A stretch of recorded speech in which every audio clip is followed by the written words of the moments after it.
Hey everybody, it's Jason Blaha here, and today I want to talk to you guys a little bit about the difference between pull-ups and barbell rows and kind of what the pros and cons are of each, because some people wonder which one should they be using in their program. Now let me put on my +5 hat of weaponsmithing, work on skill at my crafting a little bit, and let's talk about this. And it can be a lot of factors that determine which one of these you use in your program as a primary movement. I'm not saying you can't use both.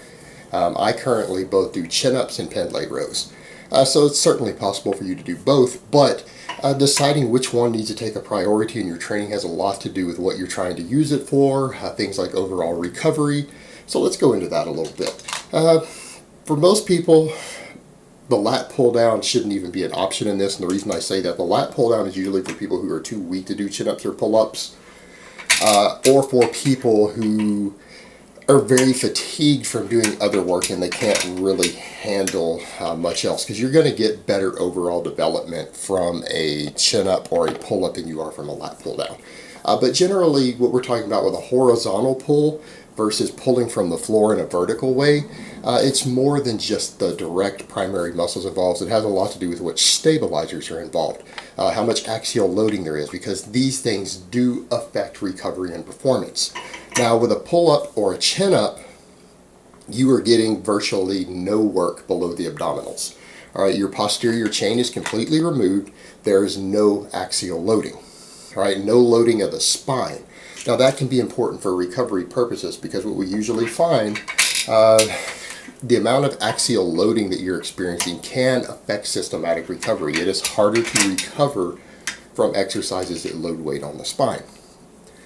So that being said, simply put, barbell rows, standing barbell rows. Now pendlay rows are different. They put less axial loading than a row that's done, say, with your torso at 45 degrees, because a pendlay row, you're at 90 degrees, you're flat on the floor, you're pulling from your chest on the floor each time. You're touching your chest while bent all the way over, less axial loading.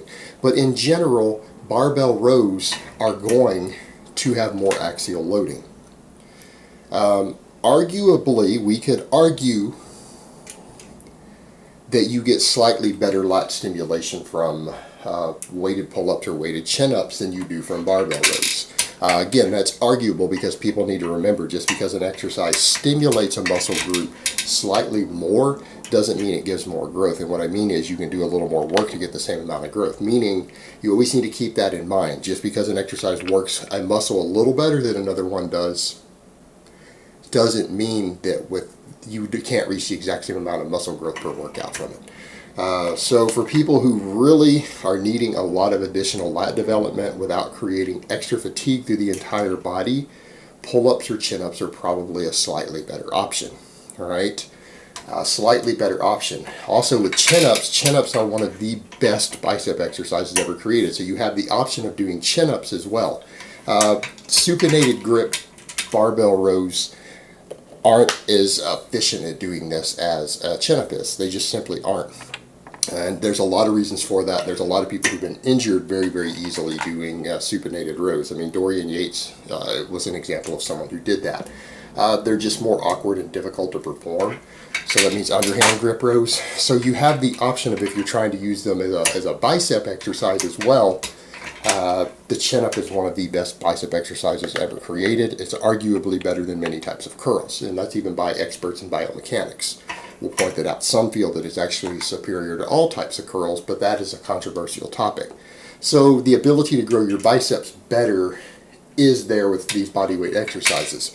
There's also the fact that bodyweight exercises like that, it will utilize a lot of stabilizers. We know chin-ups and stuff, for example, work the triceps. We know they work the upper chest. They work the abs a lot more. All right, they work the abs as strong stabilizers. So for people who are basically using them for show muscles for their upper body, they're trying to build just the lats, they're trying to build the biceps better, stronger abdominals, without as much impact on your overall recovery, chin-ups or pull-ups are probably a better choice. Now, with barbell rows, people are saying, well, what would be the point of a barbell row? Barbell row is a better exercise if you are trying to build your lower back, you are trying to build your glutes, your hamstrings, things like that, because it does utilize those a little more. Now people will say, well, that's not an exercise for those muscles. Well, it is an indirect exercise, meaning they take a secondary role in it. They absolutely take a secondary role. And barbell rows of different types can become very, very effective accessory movements for other exercises. Both of these are great exercises, by the way. So when I'm talking about this, I'm talking about carryover to other endeavors. Then again, because chin-ups and pull-ups are absolutely amazing for athleticism. And again, that's why this becomes difficult to determine which one is best for your program, because they're both fantastic exercises. They're both among some of the best exercises in the world for overall development, strength, size, things like that. So it can be difficult, and this is where we get to some of this. Barbell rows are slightly harder to recover from. And the more upright you are with a barbell row, the more difficult they are to recover from.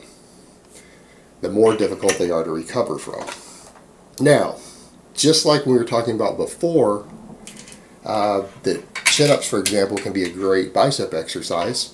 Rows and pull-ups work the biceps too. People need to understand that. If that's all you ever did, and you never even did the underhand grip chin-ups, you only did pull-ups or you did rows, even with a totally pronated overhand grip, your biceps would still grow from that. They would grow significantly if you got really strong on either of those exercises over the course of a year with no bicep work. Your biceps would still probably grow an inch or more. All right, they would probably grow significantly from that, and they will. There's studies on that. In fact, in novices, we know those sort of exercises actually produce more growth than a curl does in a newbie lifter in the bicep, even though they biomechanically are not at an ideal pull angle because you have your hand in an overhand grip. But rows work the traps better. All right, so for people who, out of their back exercise, when they're looking at secondary effects, when we're no longer talking about just building the lats, we're talking about what else do they do. All right, the chin-ups and other things are good for a lot of those other show muscles, upper pecs, biceps, things like that. The rows work the traps more. Pin lay rows work the traps the least out of any barbell row because you're at 90 degrees, and the more upright you go, the more tension it puts on the traps. So fairly high angled ones where you're at 45 degrees or higher with a relatively heavy weight actually work the traps very, very hard. Almost as much as a shrug. So for someone who wants a lot more trapezius and it's struggling, they might want to consider incorporating more barbell rows. Because again, they work the traps more than a pull-up or a chin-up does. Additionally, they are secondary exercises for your posterior chain. Now, the reason I point that out is that it's not that they work them that much. It's not like you're going to get a lot of muscle growth in your glutes or hamstrings or anything like that from doing rows. I don't want people to think that. But what they do is they do recruit them, and they train you to recruit those muscles while you're working your lats. That makes it a better accessory for the deadlift. It will give you better carryover to your deadlift. And more importantly, if you really want a row that gives the best carryover to the deadlift, a pin lay row. Why? Because you're also engaging the lats and the posterior chain while exploding a weight off the floor. It does transfer to improve deadlift strength. But all rows will improve deadlift strength. They are a good accessory exercise for your deadlift. It's just that you reverse order. Usually a deadlift, the posterior chain is taking the brunt of the load, and then the lats and everything are a secondary muscle involved. And people say, oh, the lats don't grow from deadlifts. There's plenty of data showing that they do. All right, there's plenty of scientific evidence proving that the lats are engaged very heavily in the deadlift. But in this case, the priority shifts. But the fact of the matter is, this is basically like almost comparing different presses for the bench press as an accessory movement. So rows are a good accessory for the deadlift, and they can be a good accessory for the bench press. And the reason for that being, when you think about the angle of rows that you're doing, you're training oftentimes, depending on your angle, a slightly higher row would almost be like a decline bench press if you look at the bar path involved. And a pin lay row would be like almost a flat back bench press. Now, if you grip the bar at a similar place to where you do your bench press, you're training the opposing muscle groups in a bench press. All right, that creates better dynamic stabilizers on the bench press. So in other words, rowing, it's not that your lats are involved in the bench press. That's a big myth that has to do with equipped lifting, but they do create a more stable platform, and you are strengthening the opposing muscle groups that you have in a way that will help reduce injury rates on the bench press. And again, it will improve stability on the bench press, so therefore the rows themselves can also be a great accessory for the bench press. So a lot of this comes down to what you're trying to use these exercises for. Are you using them just for upper back development? Are you willing to use them as an accessory for other exercises? And that's the big difference it comes to. But the thing that you have to remember with it is, once you start getting really strong, you can only do so many axial loading exercises. And axial loading stuff would be like barbell rows, to where you are up at least a 45-degree angle, deadlifts, any sort of squat, standing overhead pressing, all these things that load the spine up heavy will impact your recovery, and you can only handle so much of it in a given workout. So that's what you kind of have to factor in. What it is you're specifically trying to use these exercises to do, how you want to balance them with your recovery, and what they do besides just build your lats up. Because both types of these exercises and their variations actually do other things in the body beyond just giving you bigger lats, and that makes a big difference in picking which ones you want to use. Alright guys, but that's really all I have to say on that today. I hope it's been informative, and I will talk to you guys next time.